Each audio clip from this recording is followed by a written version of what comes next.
చిన్నప్పుడు ఆ గ్రోమోర్ ఎరువుల గురించి అనుకుంటా. రైతుకు రొక్కం, కుటుంబానికి సంతోషం అనే అడ్వర్టైజ్‌మెంట్ వచ్చేది ఆల్ ఇండియా రేడియోలో.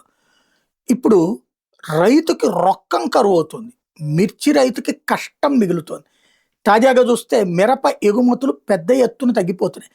2021, 22లో 5,57,144 టన్నులు చేసి 8,585 కోట్ల రూపాయల దాకా ఎగుమతులు జరిగినాయి.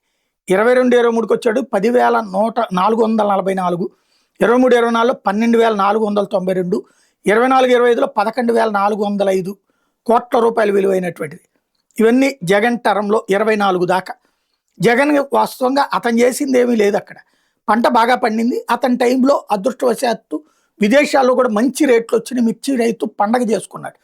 లాస్ట్ ఇయర్ ఈ ప్రభుత్వం వచ్చే నాటికి పరిమాణం పెరిగింది కానీ ఆదాయం తగ్గింది. 7,15,506 టన్నులు ఏదైతే ఎగుమతి చేస్తే 11,405 కోట్లు వచ్చినాయి. అంతకుముందు అయితే 6,01,184 టన్నులకే 12,492 కోట్లు వచ్చినాయి. అంటే పరిమాణం పెరిగింది, ఆదాయం తగ్గింది. బట్ పర్లేదు ఆ విధంగా.